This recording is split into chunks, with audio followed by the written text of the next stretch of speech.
Ship on my starboard side. Ship on my starboard side.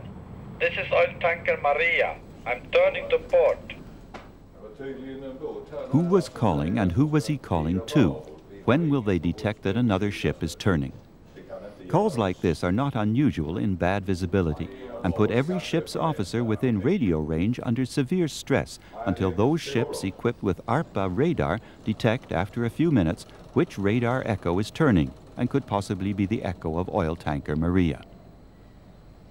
A way to avoid situations like this is to present information about other ships, such as position, heading, speed, and name, on a display.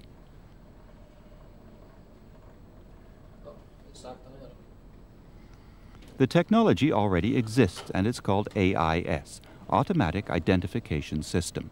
In its latest enhanced version, it allows identification and tracking from other ships and also from shore stations.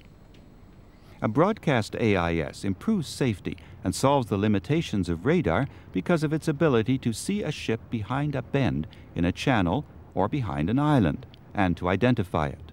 It also helps the commander to predict the exact position of a meeting with other ships in a river or archipelago, and to avoid meeting at a narrow river bend, for instance.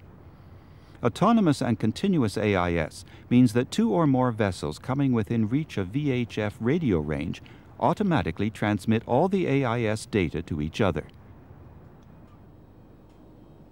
The equipment is the same for both ships and shore stations, and the system can handle several thousand AIS messages per minute.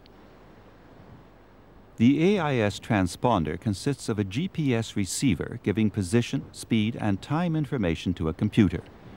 The computer then uses a VHF radio to exchange the information data with other AIS stations. This technique is called self-organized time division multiple access and needs only one radio channel for sending and receiving. A unique method is used so that the messages won't become garbled. An AIS transmitter uses a time slot of only a few hundredths of a second to send its own data. At the same time, it reserves another time slot for the next message. All AIS-equipped ships and shore stations repeat the same procedure.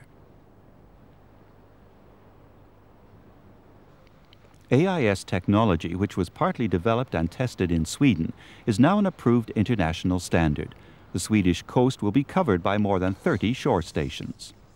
The information provided by the AIS will include call sign and name, length and beam, type of ship, location of position-fixing antenna on the ship, ship's position with accuracy indication, time and universal time coordinated UTC, course over ground, speed over ground, heading, navigational status, for instance at anchor, ship's draft, and hazardous cargo if required by the authority concerned, and destination and estimated time of arrival.